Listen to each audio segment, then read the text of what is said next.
दोस्तों, आपने जमींदार का नाम ज़रूर सुना होगा।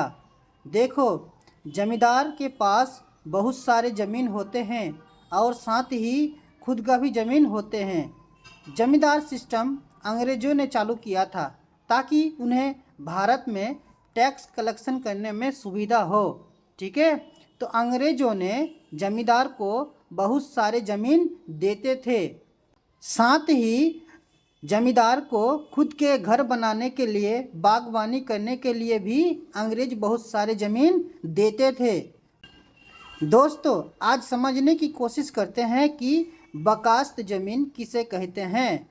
देखो, जमींदार के पास जो होते हैं बहुत सारे ज़मीन, ठीक है, बकास्त ज़मीन भी एक तरह के जमींदार के ही ज़मीन होते हैं। ये गैर सरकारी ज़मीन होते हैं, ये सरकार के नहीं, ये जमींदार के होते हैं। आज के ज़माने में जमींदार सिस्टम नहीं है, लेकिन जमींदार के पास बहुत सारे ज़मीन अभी भी है।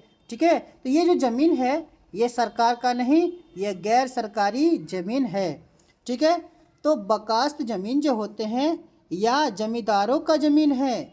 जमींदार खुद के खेती बाड़ी करने के लिए, बागबानी करने के लिए, घर बनाने के लिए जो ज़मीन का इस्तेमाल करते थे, उस तरह के ज़मीनों को बकास्त ज़मीन कहा जाता है। ठीक है, बकास्त ज़मीन जो होते हैं इनके बहुत सारे नाम हैं, जैसे जीरत, बेटखेता, मन, माझियस, कई नाम हैं इसके। ठीक है, ये जो ज़मीन होते हैं बकास्त ज़मीन, इस ज़मीन को बेचा जा सकता है।